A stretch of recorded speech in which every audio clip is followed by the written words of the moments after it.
বিজেপিকে এই জায়গাটা কোর্টে ছেড়ে দেবেন না।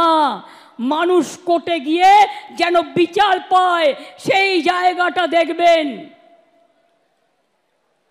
অভিষেক বলল আমাদের পুলিশ টাইম পেয়েছে 4 দিন।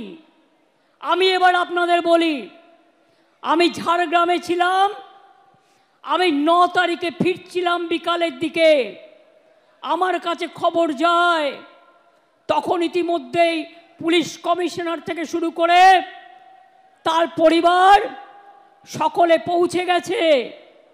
আমি তাদের সাথে কথা বলে যা যা করণীয় জুডিশিয়াল ম্যাজিস্ট্রেট ডাকা থেকে শুরু করে, দেখুন ঘটনা একটা দুর্ভাগ্যজনক ঘটেছে, তারপরের অ্যাকশনটা যাতে কোনো রকম দেরি না হয়, কোনো রকম ভুল ত্রুটি না হয়। আর আমরা চেয়েছিলাম 7 দিনের মধ্যে ফাস্ট ট্র্যাক কোর্টের মধ্যে দিয়ে আমরা ফাঁসি করে দেবো, এটা আমরা চেয়েছিলাম। আমরা বিচারে দাবি চাইব।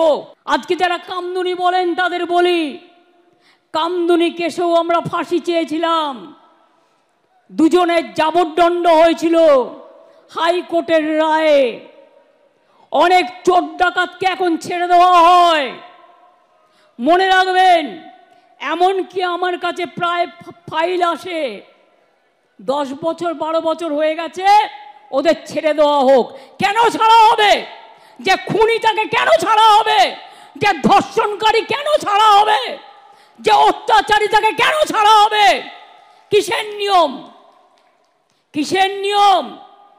আমি প্রধানমন্ত্রীকে চিঠি দিয়ে সতর্ক করলাম, আবেদন জানালাম, আপনি একটা ন্যায় সংহিতা তৈরি করেছেন, নতুন আইন, তাতে 10 বছরের একটা ধাপ, 12 বছরের একটা ধাপ, 16 বছরের একটা ধাপ, তারপরে আর একটা ধাপ, তারপর 10 বছর।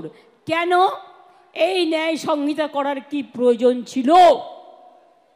আমি এখনো বলি রাজ্যের হাতে পাওয়ার নেই। রাজ্যের হাতে পাওয়ার থাকলে আমি 7 দিনে করে দেবো। যারা ধর্ষক করবে তাদের একমাত্র শাস্তি ফাঁসি, ফাঁসি, ফাঁসি, আর কিছু নয়।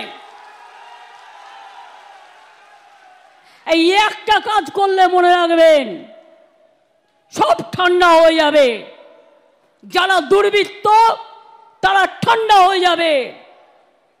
কিছু কিছু মোদি মিডিয়া এদের প্রমোট করছে, আর সোশ্যাল মিডিয়ার আমি বিরুদ্ধে নই, কিন্তু অনেক অপপ্রচার করা হয়, চক্রান্ত করা হয়, কুৎসা করা হয়, মিথ্যে কথা বলা হয়। আমি ছাত্রছাত্রীদের একটা কথা জানিয়ে রাখি, এখন cyber crime is the main crime, মাথায় রাখবেন।